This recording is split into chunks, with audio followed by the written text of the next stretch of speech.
Une sensation vertigineuse. Voir cette palette de couleurs qui se dessine et en prendre plein les yeux.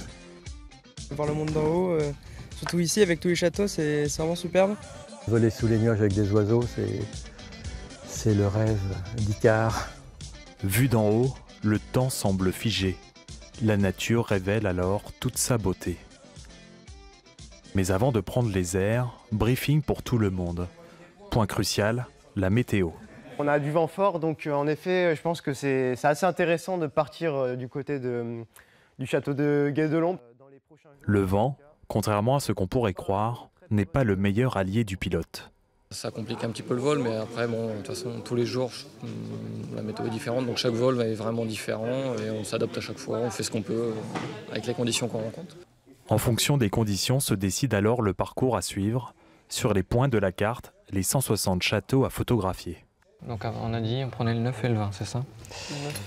9 et 20. Pour Kevin et Nicolas, cap vers le sud et l'ouest. Pour mémoriser la route à suivre, ils tracent des lignes bleues sur la carte et entrent aussi les coordonnées GPS dans leur téléphone. Ça nous fait 11 châteaux aujourd'hui, donc c'est déjà pas mal. Il y a des photos à faire, en espérant qu'elles seront toutes bonnes. Combien de kilomètres et combien de temps du coup à peu près de vol?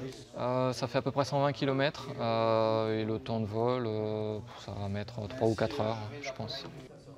Les 15 pilotes rejoignent leur planeur. Ils doivent maintenant les emmener en bout de piste, à la main.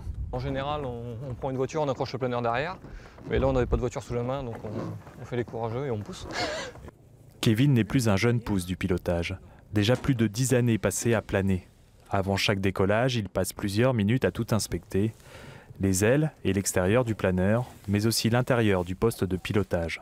Moins d'instruments que dans un avion, puisqu'on a besoin de moins de choses, il n'y a pas de moteur, donc c'est plus simple. Au niveau des commandes, par contre, ça reste à peu près les mêmes, c'est-à-dire que on a ce qu'on appelle le fameux manche à balai, qui va nous permettre notamment de tourner, de monter et de descendre. Il y a des pédales aussi. Voilà, en combinant un petit peu le manche et les palonniers, ça nous permet de nous orienter, de faire des virages, d'aller à droite, à gauche, comme on le souhaite. Un peu plus loin, un vieux planeur prend place sur la ligne de départ. Il date de 1938.